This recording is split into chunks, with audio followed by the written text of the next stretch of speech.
ஹாய்ங்க. நம்ம இப்போது Salem special தட்டோடு set எப்படி செய்கிறதுன்னு நம்ம பார்க்கலாம். இது ரொம்ப டேஸ்ட்டாக ஹெல்த்தியாக இருக்கும். இதுக்கு ஃபஸ்ட்டு நம்ம தேங்காய் எண்ணெயில் கொஞ்சம் பூண்டை பொடி பொடியாக நறுக்கி சேர்த்துட்டு, அது கூட கொஞ்சம் சால்ட் ஆட் பண்ணி அது ஒரு 1 hour ஊற வச்சிட்டோம்னா அது நல்ல ஒரு ஃப்ளேவர் நல்லாயிருக்கும். இது ஒரு பக்கம் ஊறட்டும். அதுக்கப்புறம் இதுக்கு தேவையான தக்காளி சட்னி நம்ம ரெடி பண்ணிக்கலாம்.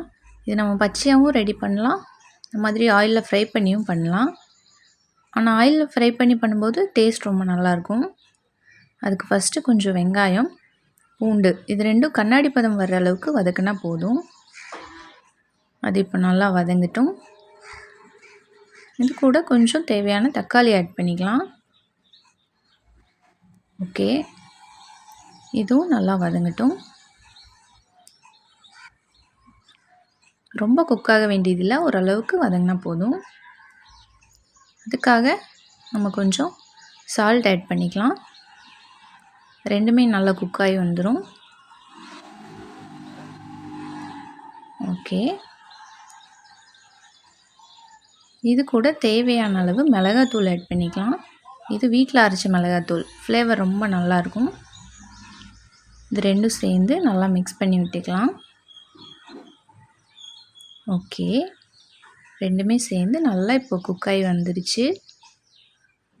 இப்போது நம்ம இதை ஆற வச்சு ஒரு மிக்ஸி ஜாரில் சேர்த்துக்கலாம்.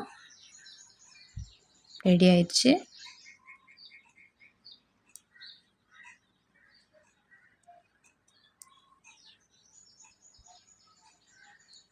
சூப்பராக வெந்து வந்துடுச்சு. இப்போது இதை நம்ம மிக்ஸி ஜாரில் சேர்த்து கொஞ்சமாக மட்டும் தண்ணி ஆட் பண்ணி நல்லா பதமாக அரைச்சி எடுத்துக்கலாம். இந்த மாதிரி இருந்தால் சட்னி சூப்பராக இருக்கும். அதுக்கப்புறம் இன்னொரு சட்னி, ஃப்ரெஷ்ஷான மின்ட் சட்னி ரெடி பண்ணிக்கலாம். அதுக்கு ஃப்ரெஷ்ஷான மின்ட் ஒரு கைப்பிடி அளவு, 2 பூண்டு, 2 துண்டு இஞ்சி, 2 பச்சை மிளகா, தேவையான உப்பு, கொஞ்சமாக தண்ணி ஆட் பண்ணி இதையும் நல்ல ஃபைன் பேஸ்ட்டாக அரைச்சி எடுத்துக்கலாம். சூப்பராக ரெடி ஆயிடுச்சு. அதுக்கப்புறம் ஹெல்த்தியான சாலட், உள்ளே வைக்க ஸ்டஃபிங் வைக்க தேவையான சாலட் ரெடி பண்ணிக்கலாம். அதுக்கு ஒரு கைப்பிடி கேரட், துருவின கேரட், ஒரு கைப்பிடி துருவின பீட்ரூட், ப்ளஸ் கொஞ்சம் பூண்டு ஆட் பண்ணிக்கலாம். அதுக்கப்புறம் இது கூட தேவையான அளவு ஸ்லைஸாக வெட்டின பெரிய வெங்காயம், கொஞ்சமாக சால்ட் ஆட் பண்ணி மிக்ஸ் பண்ணி வச்சுக்கலாம்.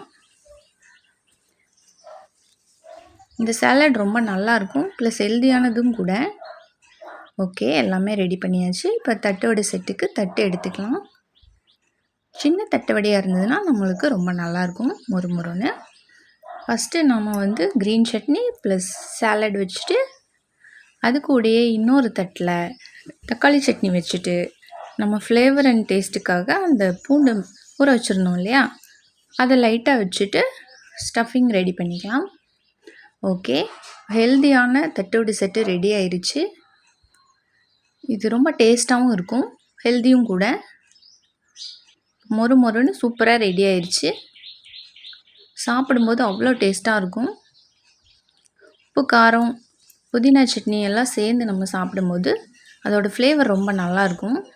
மொறுன்னு சூப்பராக வந்திருக்கு. ஓகே, நீங்களும் இதை ட்ரை பண்ணி பார்த்துட்டு எப்படி இருக்குன்னு கமெண்ட்டில் சொல்லுங்கள். தேங்க்யூ, பாய்.